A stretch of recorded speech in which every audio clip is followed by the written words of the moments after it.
गांव का शैतान। आतंक और साहस की कहानी। पहाड़ों के बीच बसा एक छोटा सा गांव था जिसका नाम था चांदपुर।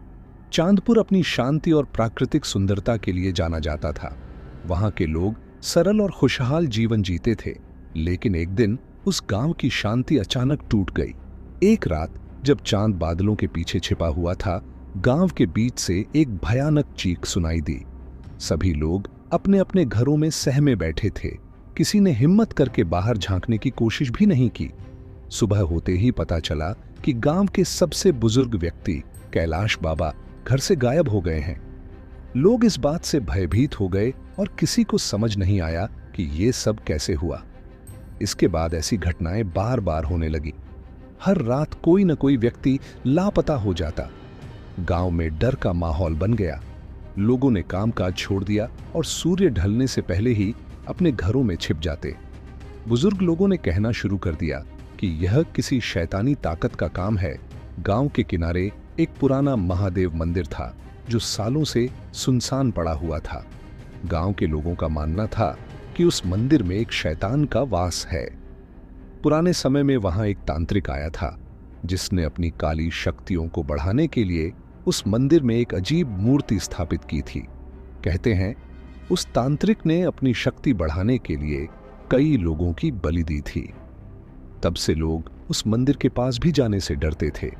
गांव के बुजुर्गों का मानना था कि यही शैतान अब गांव के लोगों को अपना शिकार बना रहा है। गांव के एक युवा अर्जुन ने इस डर का सामना करने की ठानी। अर्जुन बहादुर और समझदार था। उसने अपने दोस्तों रवि और सुमन के साथ मिलकर शैतान के इस रहस्य को सुलझाने की योजना बनाई। रात के समय तीनों मशाल लेकर जंगल की ओर निकल पड़े। जंगल घना और भयानक था।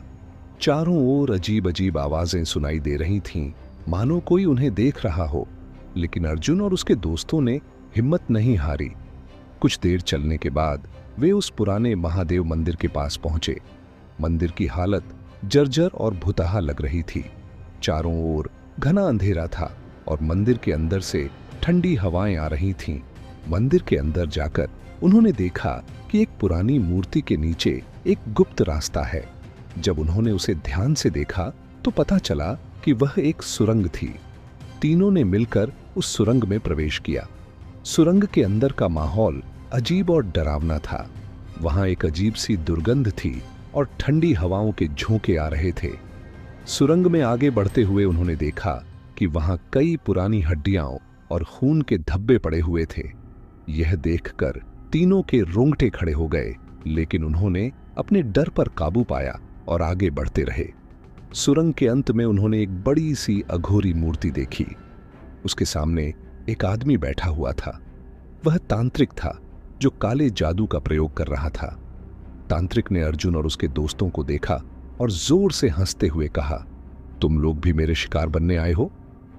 उसकी आवाज गूंज रही थी और उसके चारों ओर अजीब सी रोशनी थी। अर्जुन ने अपनी चतुराई से तांत्रिक का ध्यान भटकाने के लिए उससे बातचीत शुरू की। इस बीच रवि और सुमन ने मौका देखकर मूर्ति को तोड़ने की कोशिश शुरू कर दी। तांत्रिक की सारी शक्ति उसी मूर्ति से जुड़ी हुई थी। जैसे ही मूर्ति टूट गई, तांत्रिक की सारी शक्ति खत्म हो गई। वह कमजोर और असहाय हो गया। अब वह सिर्फ एक आम इंसान रह गया था। अर्जुन और उसके दोस्तों ने उसे पकड़ लिया और गांव वालों के हवाले कर दिया। गांव के लोगों ने तांत्रिक को सजा दी और उसके काले जादू के सारे साधन हमेशा के लिए नष्ट कर दिए। पुराने महादेव मंदिर को भी बंद कर दिया गया ताकि कोई और वहां न जा सके। गांव में फिर से शांति लौट आई। लोग खुशहाल जीवन जीने लगे। अर्जुन और उसके दोस्तों की बहादुरी की कहानी हर किसी की जुबान पर थी। इस घटना ने गांव वालों को यह सिखाया कि डर के आगे झुकने के बजाय उसका सामना करना चाहिए। इस तरह चांदपुर के शैतान का आतंक खत्म हो गया और गांव एक बार फिर सुख और शांति के रास्ते पर लौट आया।